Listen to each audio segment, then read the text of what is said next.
Assalamu alaikum.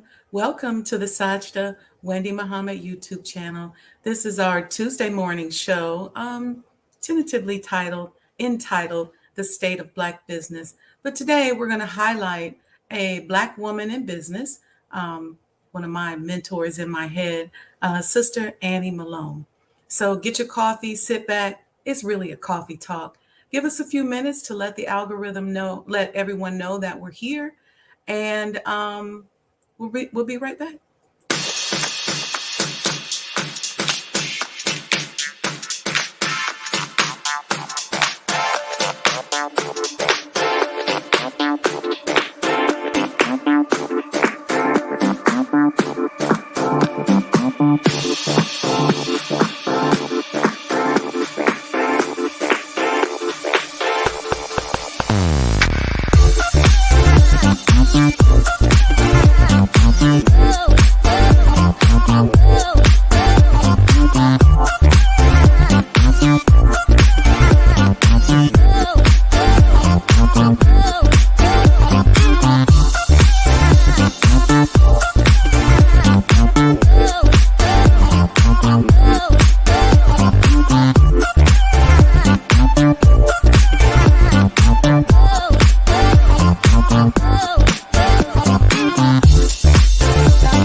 O Allah, guide me among those whom Thou hast guided aright, and preserve me among those whom Thou hast preserved, and befriend me among those whom Thou hast befriended.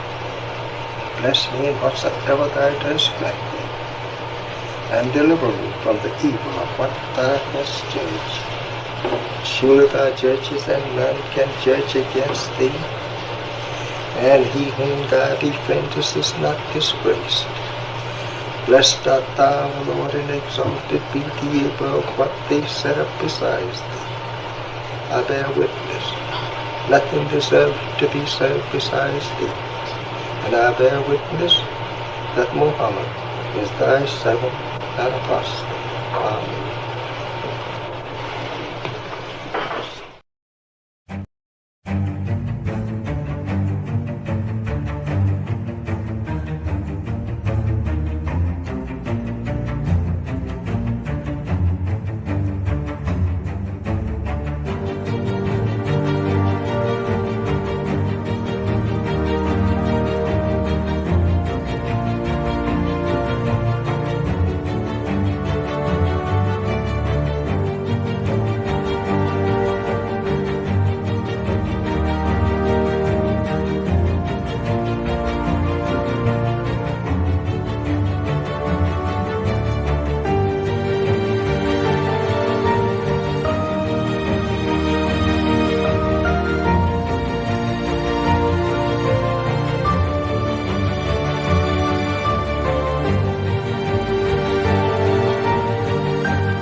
Assalamu alaikum, family. Peace be unto you.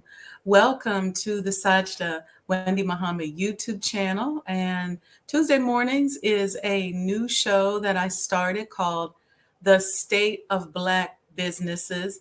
And this is just where we talk about all things businesses, whether it be a business in the media that we want to talk about, whether highlighting Black women in business.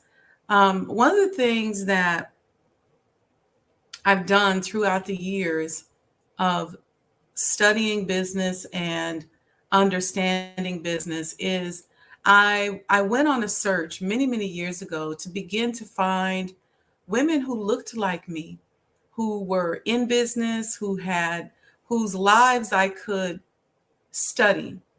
And I wanted to see how they overcame difficulties. I wanted to see how they navigated the vicissitudes of life. I came along in corporate America where you kind of had to give up everything. And there weren't a lot of, Black women there. And I was just blessed to evolve in a certain way. And so along the way, as I was studying these different women in business, one in particular stood out to me and stayed with me. And it was just something about her life, her legacy, and who she is, that really just made me want to learn more about her. And that's Sister Annie Malone. And I'm going to show you guys a news report on her because I know a lot of people don't know Sister Annie Malone. But interestingly enough, what I generally will do is when I would read about these women, I would study them, and then I would try to take some time to see if I could sort of tune into them, tune into their life, understand a little bit about who they are and meditate on them. And Annie just came alive for me in such a beautiful way. And as I was sitting here, I come on, I do like a quick intro, and then I play about 3 or 4 minutes of commercials just to give y'all time to get here. And I know that the algorithm lets people know that we go live. At least they're supposed to, right? I don't know. I don't know what YouTube's thing is with me, but it's okay, YouTube. I love y'all. But they're always sending me emails saying, well, this conversation may have violated community conduct. And I'm like, I'm not saying nothing on here that's violating community conduct. That's a whole nother thing. I spoke to someone who is a quote unquote digital expert. And they said, well, the problem is that they probably want to put you like in a business category, but you have this prayer at the beginning, if you let go of that prayer. And I said, well, I'm not letting go of the prayer. And I'm not going to stop talking about Elijah Muhammad. I'm not going to stop talking about the House Museum. So it's interesting. And soon you'll get a chance to hear my story of the journey of the battles that I've had with people withholding things in an effort to try to get me to denounce. That's a whole nother thing. Anyway, so they probably won't like this either, right? So while I was waiting during those commercials, I have my Holy Quran and several other books sitting here, and I just kind of grabbed it and went into like a little quick prayer and meditation. And I said, Allah, give me something that would be good to share this morning on as we spotlight this star in business. And believe it or not, I turned right to, as soon as I opened it, I turned to Surah 85, the stars. And it's a short verse, so I'm going to read it. Okay, I'm going to read it. It's short. It begins like this. In the name of Allah, the Beneficent, the Merciful, by the heaven full of stars, and the promised day, and the bearer of witness, and that to which witness is born. Destruction overtake the companions of the trench.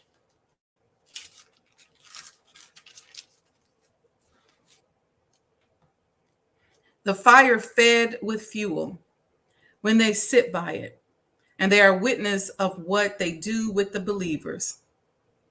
And they punish them for not, but that they believed in Allah, the Mighty, the Praised. Whew, that brings tears to my eyes. Whose is the kingdom of the heavens and the earth, and Allah is witness of all things. Those who persecute believing men and believing women, then repent not. Theirs is the chastisement of hell, and theirs the chastisement of burning. Those who believe and do good, theirs are gardens wherein flow rivers. That is the great achievement. Surely the grip of thy Lord is severe. Surely he it is who creates first and reproduces. And he is the forgiving, the loving, Lord of the throne of power, the glorious, doer of what he intends. Doer of what he intends. Has not there come to thee the story of the hosts of Pharaoh and Thamud? Nay, those who disbelieve give the lie, and Allah encompasses them on all sides. Nay, it is a glorious Quran in a guarded tablet. There's a few things here that stuck out to me. Doer of what he intends. Well, let me go back. Well, the part that made me almost cry, which I feel like that now, is those who persecute believing men and believing women, then repent not. Theirs is the chastisement of hell, and theirs the chastisement of burning.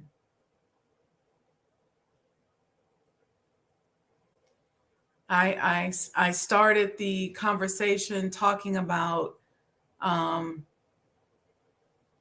the trail of events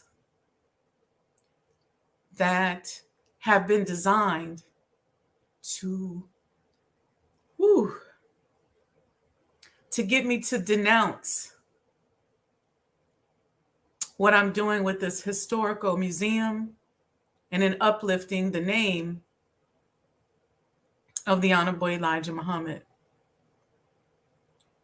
That story will be told.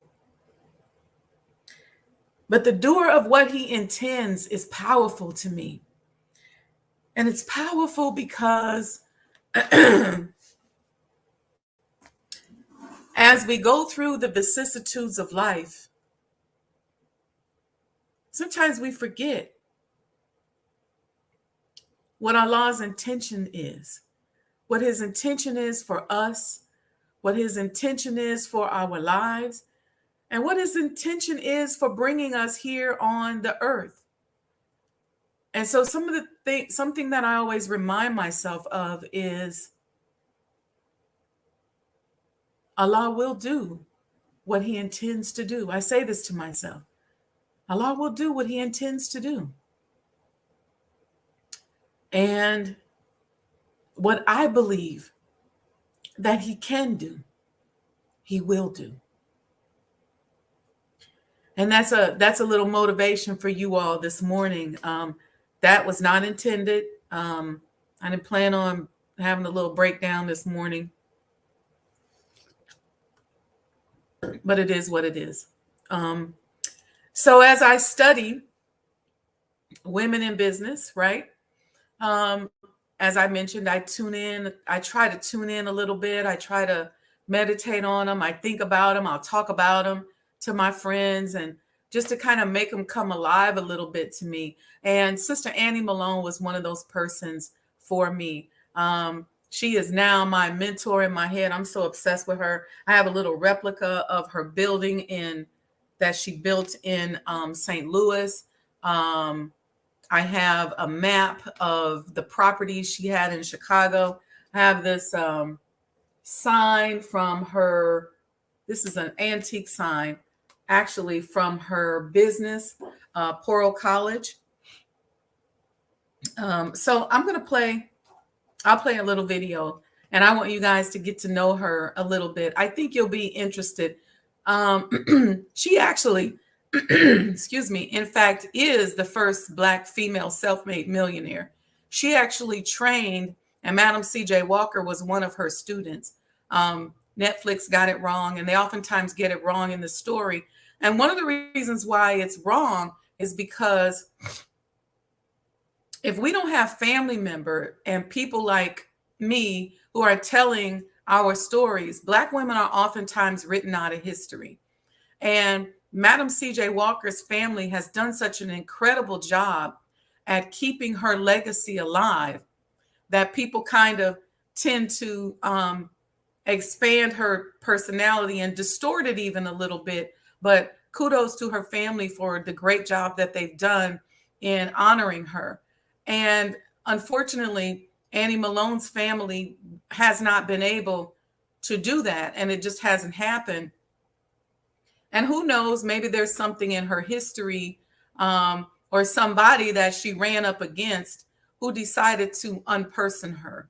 But she's a powerful, powerful sister. And I want y'all to check this out. This is from a news story that was done on her in St. Louis. So give me a thumbs up if y'all hear this okay. By HEC Media and the Missouri Historical Society.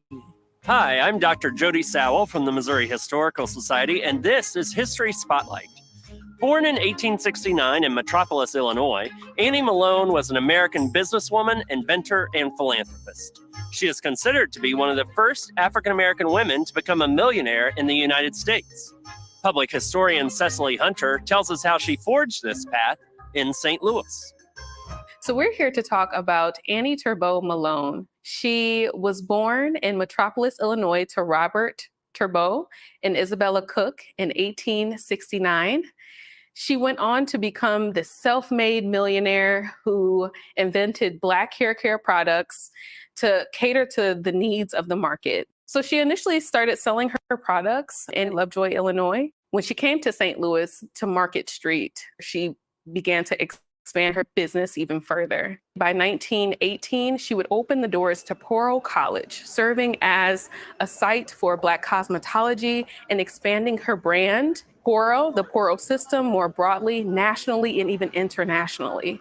She would have these franchise agents, which served as people who would demo the product, going door to door, demoing and showing people how they can continue to build and grow their hair and protect their hair through her hair care line. Annie Malone has been influential because essentially her philanthropic work, her ability to be an inventor, to be able to expand and give back to the community and allow for the community to even grow has been pivotal to the understanding of St. Louis and even the Ville. The Ville served as an up-and-coming Black community in a place where Black businesses, where Black churches, where Black schools, and so forth was housed in that particular neighborhood. The Ville was conducive to Poro College's growth because you had different schools, Black churches, and other institutions there.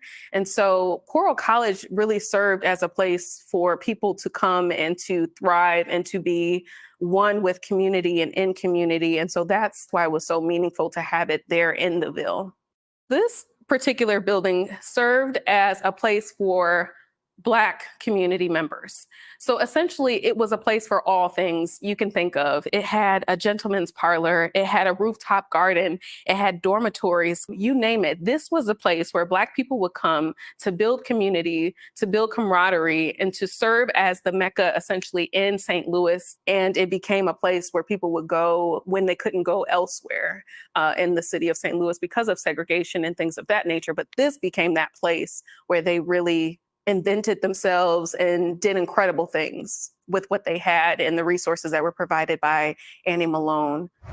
Poro College is right now in the Missouri History Museum within Coloring STL. So if you're interested, we'd love for you to check out the information about Poro College and even do some color. So that tells you a little bit about our sister Annie Malone. When I first learned about her, I just went down a rabbit hole. I started ordering books. I started studying. I learned about how she, her struggles and how creative she was. She was the first one to sew hair on a weft. And as Black women, y'all know what that means. Weave.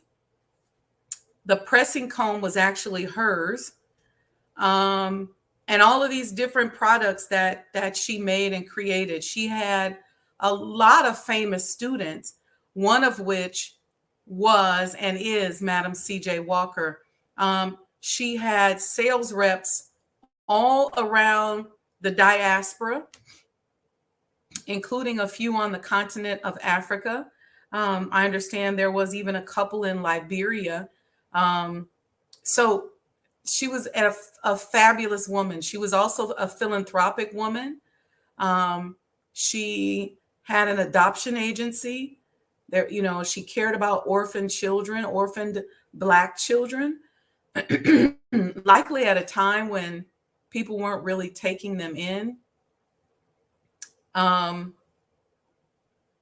Whether it was the NAACP, other different Black societies, she was a financier of those types of things.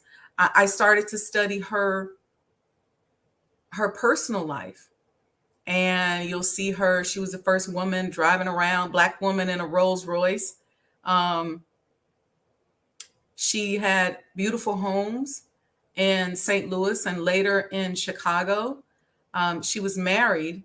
I think Turnbow is her married name, or Malone, one of them. Annie Turnbow Malone. Malone, I think, is her married name. And she went through a very nasty divorce, and either lost much of her properties and wealth in St. Louis or had to split them with him in the divorce. I'm not sure.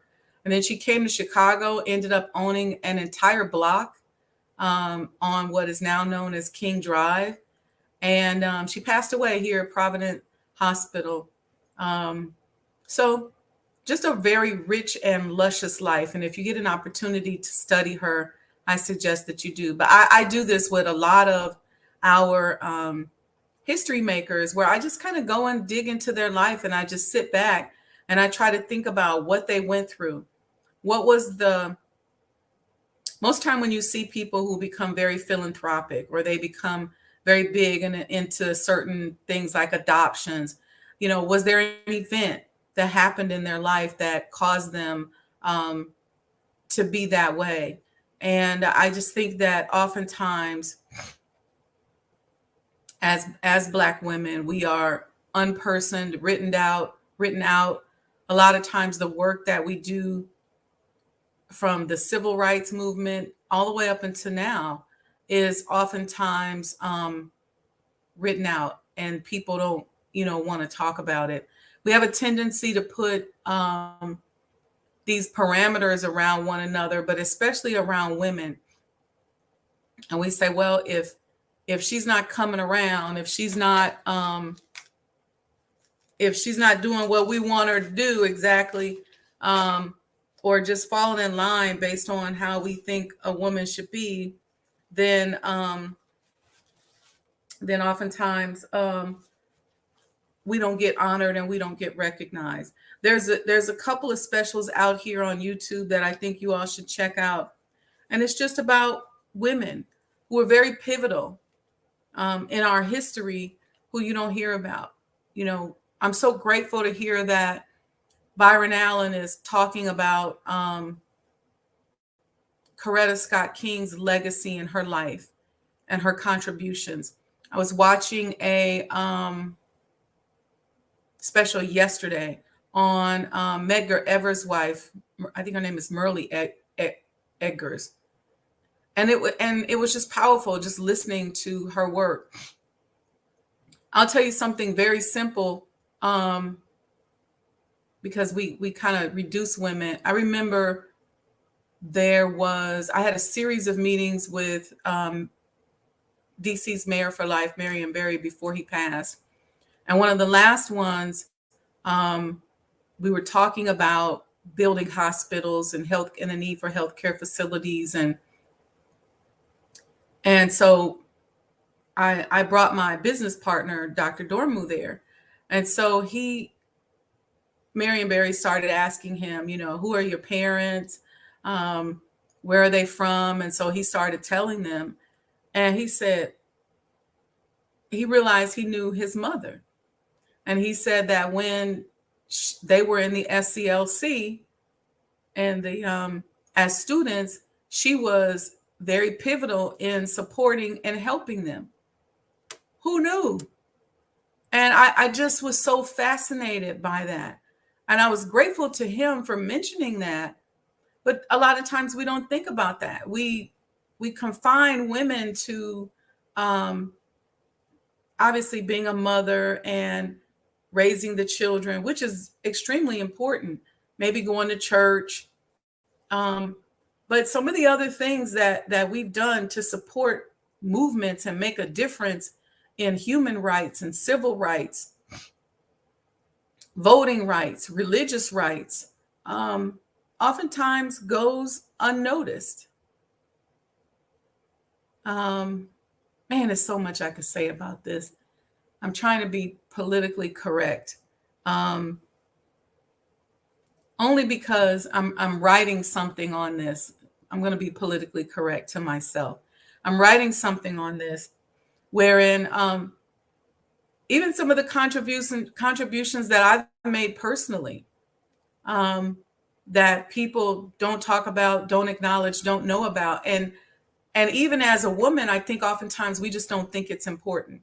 And I never really thought it was important until I just started studying these women. And I said, wow, it's as if they never exist.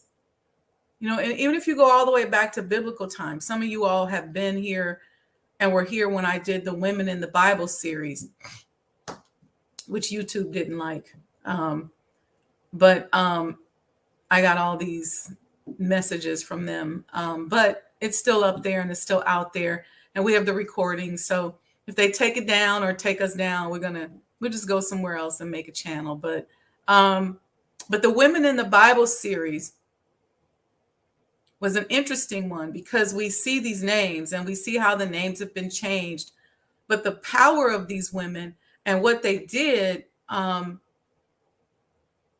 most of us don't know anything about. So what we did with the Women in the Bible series is we focused on those, you know, that accomplished things or did things that you would define today as business, but back then you would just define it as life, just living.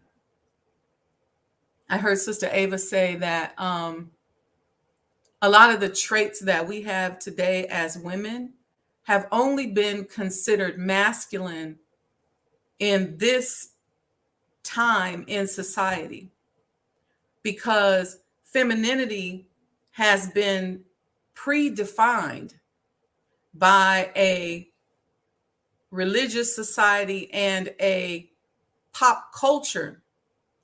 And femininity has been packaged up, and anything outside of that package is considered masculine or not feminine.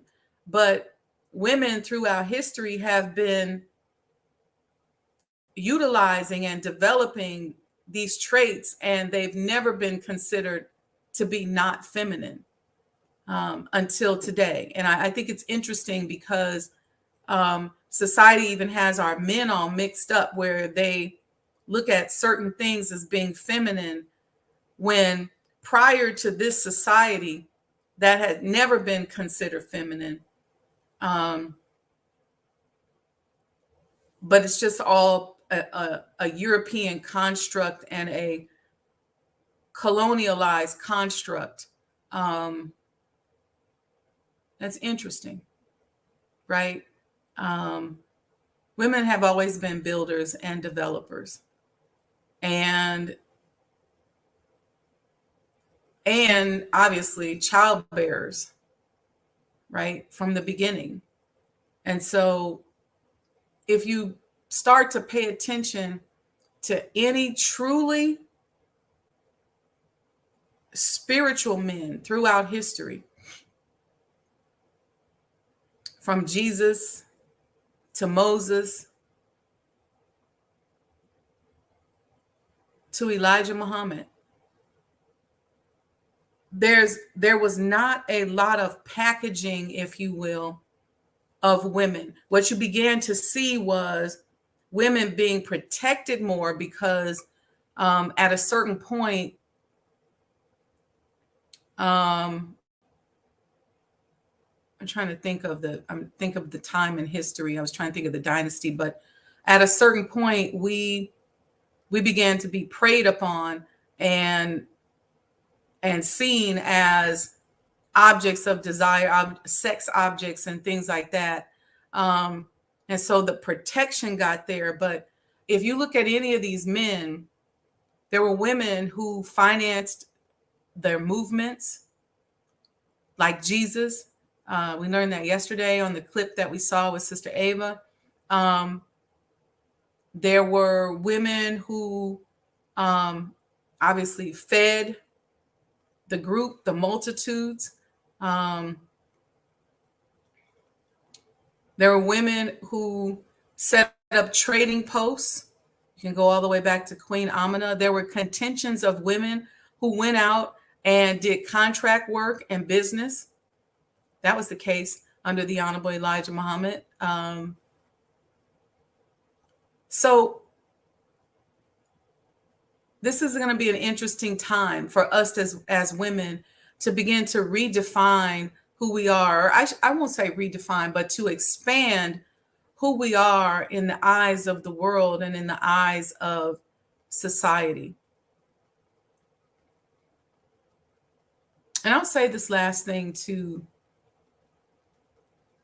Black men who oftentimes struggle with women who are professional, or women who appear to have achieved certain things in the world, if you will. And look, a lot of these roles, these quote unquote depressed roles that we've created and followed, are not our own designs. Okay. And I also think that we have to understand that for Black people, we are in essence at war. I don't know one Black woman that sends their child out, their Black child, especially a Black son, out to the store to get gas and doesn't worry whether or not they're going to make it back. Somebody asked First Lady Michelle Obama if she ever worried about her husband. She said, I worry more about him going to get gas and going to the gas station than being president of the United States. Because the attacks against Black men are so real, and that has created trauma in our hearts as women. And so I think we tend to work harder and overachieve. We have different reactions to that trauma. And then when we get with somebody, or when somebody is looking as a man to be with us, or vice versa, I'm just talking about male-female relationships because that's what I know about. I think sometimes that part of the trauma is left out, that we've lived with the fear that you're not going to be here our entire lives, whether it's because you leave, whether it's because you're going to be killed, whether it's because you're going to be arrested. We've lived with that fear, and that has created a trauma and a trauma response where sometimes we do tend to be excessively independent. And the man has to come in and understand that because we're at war, there's all these issues here. So don't come in and beat us down and say, you got to stay in the house, or I don't want to see you be president of this, or I don't want to see you doing this or that. I just want you raising my children and cooking and cleaning. That creates trauma, especially on us modern day women, because we don't know in this war-torn territory that we live in if you're even going to be able to be around. Forget if we feel like, okay, you're a loyal brother, you're not going to leave us, you're going to take care of the children. Okay, but we don't know if you're going to go to the store or go to an event or drive down the street to go see your friend and not come home. That is a real trauma that we live with as Black women. And here's the other piece of the trauma that I think that as we're having these relationship discussions that we have to incorporate, the other piece of it is because we are an embattled people, and there are oftentimes opportunities that are cut off to Black men that maybe as women we have access to. You got to be okay with that, because if we're thinking about our community as a whole, if we're thinking about our relationships as a whole, the family as a whole, then there are going to be some things that you can do that I can't do, and there are going to be some things that I can do that you can't do, or there may just be some things that you can still do, but I can either do them better, or me doing them may create less stress on the family as a whole. So I think we got to think about the totality of that. You know, we get into these male-female roles, and I think we forget that a lot of this is a modern construct. I think we forget about that kind of stuff. So I just wanted to share that. I don't even know why I'm talking about that, but it was just something that came to my mind to have a conversation. And I know we've been all over the place today, but I just wanted to talk about the state of Black business and to highlight Sister Annie Malone, and to just tell you all as entrepreneurs to hang in there. And thank you all for supporting me and for supporting the channel, for subscribing. We got a new subscriber yesterday. And I'm sorry, Sister Carmela, I can't think of your new spiritual name, but it's my great sister, Sister Carmela, with How to Eat to Live Cafe. Longtime sister, Vanguard forever.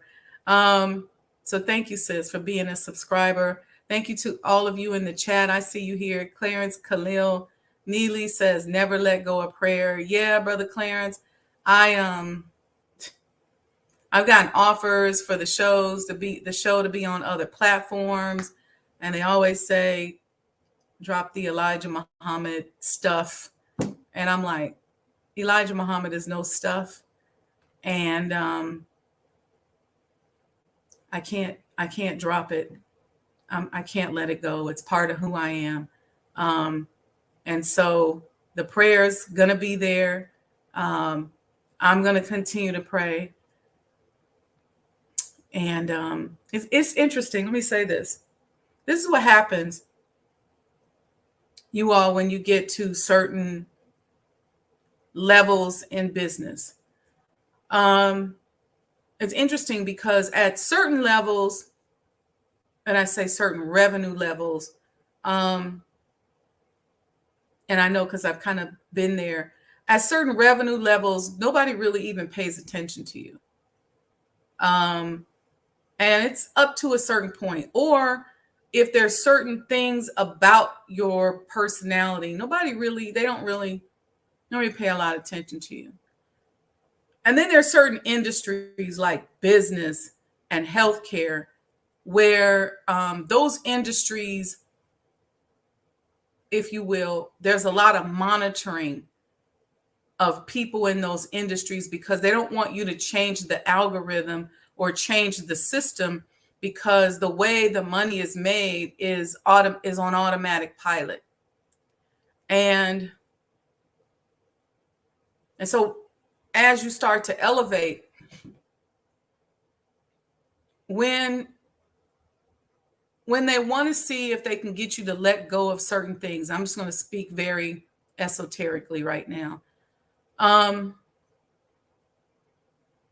There's this way of that they disrupt your business or your projects so that you then now need something. Most times it's money. And then when you start to go out to try to get the money, they've already tainted the pool of resources that you have to go through. I mean, this has happened to me with the Honorable Elijah Muhammad House Museum. The pool where you would go to raise money has already been tainted or poisoned. And so a certain small amount of money that would be easy to raise becomes difficult because people will sit on their hands because somebody's whispered something to them, or because maybe they're part of a group, a clique, an organization that appears not to support, or they're just afraid to step out. So there's all these little games that get played around you that then make it difficult for you to get what you need. And then once they see that they've dried that pool up, then they come to you and say, well, we want to offer you this, whether it's a grant or a loan or a hedge fund or an opportunity to go public. I'm not just talking about the museum. I'm just saying this is how it goes. And a lot of people don't get this because oftentimes our idea of business is confined to being a vendor or maybe having a small brick and mortar. Nothing wrong with that. But until you get to these certain levels where they know that you have the ability to influence an industry, things change. Go study Byron Allen when he was talking about how his home was in foreclosure 4 times as he was building his empire. Study people like Kathy Hughes and what they went through. So then they start to dangle in front of you what you need, because they know that you might be on the verge of losing a home or something catastrophic happening. And then they say to you, okay, but in order to have this thing that you need, not the thing that you want, this thing that you need, you're going to have to denounce certain things. I've been told you got to stop saying he lives. You got to stop with the museum piece. I've even had people say, well, are you a Muslim? Why? Or not are you a Muslim, but why are you a Muslim? I have people who feel more comfortable saying, oh, she must be related to Elijah Muhammad. That's why she's doing this. So it feels better to them if they could say, oh, that's his niece or his granddaughter or his cousin. It's easier than to say she's a believer.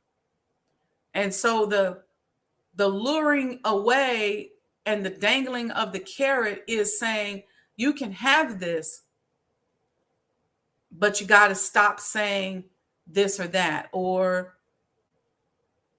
you got to denounce something. They do it in business where maybe you can't say black anymore.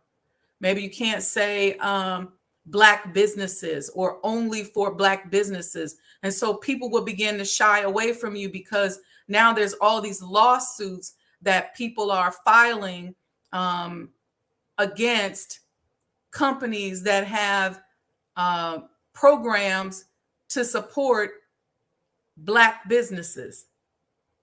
So they make you add certain things. And if you say minority and you add so many things, really what you're saying is this program is for everybody that's not a white male. And so now the white males feel discriminated against because it's not really for black people or just for women. It's for everybody who's not a white male. Not to say that those groups don't need supports, but this is part of how they end up putting you in a position where you have to submit, or they want you to submit in order to have what it is that you need in order to sustain the business. We went through this with the hospital. They started off with the death threats. Like, well, if we threaten them enough, they're going to go away. We're going to come in and steal their staff. We're going to scare the staff away. We're going to do all of these things to maybe mess things up. It's deep, and I'm gonna write about this and talk about it, but it's really, really deep. And a lot of us don't know these levels of business because we're not necessarily there. And I'm not saying that your business is less, but when you get to that point where you start influencing industry, it has nothing to do with fame. It has nothing to do with numbers. It has to do with your potential threat to an industry. And you will start to get the phone calls. Oh, well, we saw that, we wanted to see if we can invest in your business. We saw that you applied for this, and it's not, these kind of loans aren't your $10,000, $50,000 loans. These are where people are going out looking for $1 million, $2 million, things like that. When we were building the hospital, we knew we had a $16 million budget. And so as you're going out, trying to get this type of money, depending on what industry you're in, it determines the enemies that you attract. And for myself, I started saying, I'm not supposed to have these kind of enemies. I'm just little old Wendy trying to love business. And certain industries was like, no, mm-mm. And so what I then had to learn to rely on, I said, Allah has taken me around the world, put me in so many circles, giving me access to so much business and showing me so much. He got me now. And so while I got to make certain movements to, make sure that things can happen. So when we were going through the hospital, I just said, you know what? We wouldn't have got this far if Allah wasn't with us. Let's just figure it out. And so we sacrificed and got it done. And I don't think a bank, we didn't get a serious conversation with a bank until we were probably maybe 25% away from being completed. But I'm saving that because I'm going to tell those stories. But I just want you to understand that as you strive in business, and even let me say this. And I normally don't come from this angle. When you look at us in business who are trying to do big things, who have done big things, who have demonstrated to the world that we can do monumental things, that we can accomplish monumental things, give us a minute and love on us for a minute. Say a silent moment of prayer. It's why I pray for these women, because I know what they went through. Because while You might be like, I'm okay over here with my bakery. I'm okay over here with my coffee shop. I'm okay over here with, and I'm not belittling anything. Pray for that brother or sister that Allah has assigned them to move into certain circles, because that's where it gets tough. That's where your life is threatened. That's where you get to that point where your reliance on Allah is so deep that I believe these people need to be studied. So say a prayer for us, people like your sister. Support the network, support the channel. I did a very powerful show yesterday on Black women with, our sister. Congratulations, Sister Kamala Harris. Sort of as the headline. Some folks didn't like it. So go out and check it out. That's why I always ask you guys to support. Make sure you subscribe. Cash App, Sajdah Enterprise. I put the Zelle up here. I put all the ways that you can support, because we never know when we're going to have to go out and create our own independent thing. Okay, we just never know. So we save the recordings, we do all of that, but you just never know. And I think we deserve your support. All right, I'm going to go. Make sure you guys sign up for the financial trauma boot camp. Okay, I got the QR code here. Go out there and sign up. And here's the thing. What I want to do is I want to make sure that we have as many young people and as many students and youth on that boot camp webinar as possible. It's online. I am going to have an opportunity to have like a studio audience, which I haven't finalized yet. But right now, jump out there, sponsor a student, because a lot of these tools that I've learned, I thought about it. I said, if I knew them at 12, 13, 14, look at how much further ahead I would be. And I'm sure the same is for you. So let's get these tools into our youth. Let's raise their awareness at a very early age, so that they understand how to deal with events that could cause negative effects on them, or financial trauma that they've already been through, even as youth. So if you don't want to come, sponsor somebody. And I'm going to tell you how serious I am about it. I want, if you're an educator or a teacher, you can go out here and you can contact any of our experienced reps, or you can go straight, use the QR code and get it yourself. You can buy 1 or 2 registrations for the adults in the room, and you can bring as many children, have as many children on there as possible. We just want to sell at least 350 registrations. So we got the 350 registrations. This is something because I'm working on a bigger platform with a bigger partner, and we just have to show that we can sell 350 tickets from this boot camp. So I need you all help. Everybody here in the chat, if you buy right now, it's 50% off. Okay, you can't beat that for the amount of information you're going to get for 3 hours. Okay, especially y'all come on here for free. You can't beat it. But when you buy it, bring as many students. You can have your whole household on. Everybody in the house don't have to buy a registration.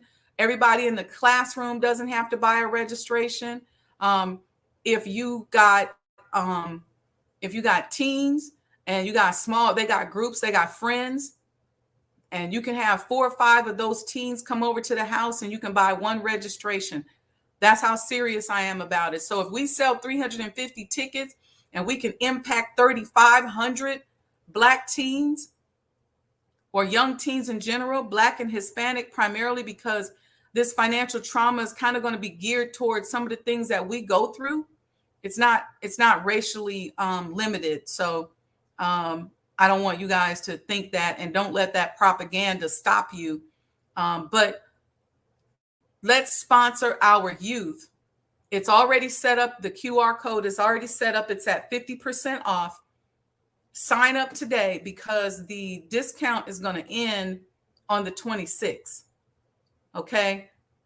I want to get as many youth as possible. If you run a youth organization, a group home, a foster home, anywhere where there are young people who could benefit from learning for these financial trauma. I don't teach kiddie business.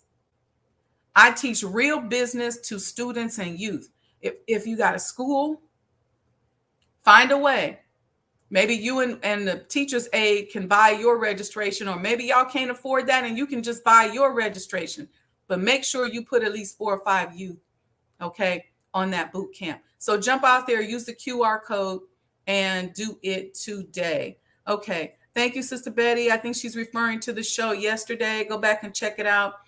Brother Ronald said envy and jealous are real problems for the detractors, but Allah will definitely deal with them. Stay the course. We will be victorious. Yes. Absolutely, brother. All right, family. So peace and blessings, everyone. Go out, go and get the boot camp. Bring students to the boot camp. I'll have my staff do a little video to encourage, not little video, do a video like a vignette to encourage the students to come out. But it's important. Very, very important. All right. So tune in Thursday for the Mind of an Entrepreneur show. We're going to be talking about, I think it's chapter 4 of the book, Smart is the New Rich. All right. Peace and blessings, family. Don't forget, give a love offering, Cash App, Sajdah Enterprises today.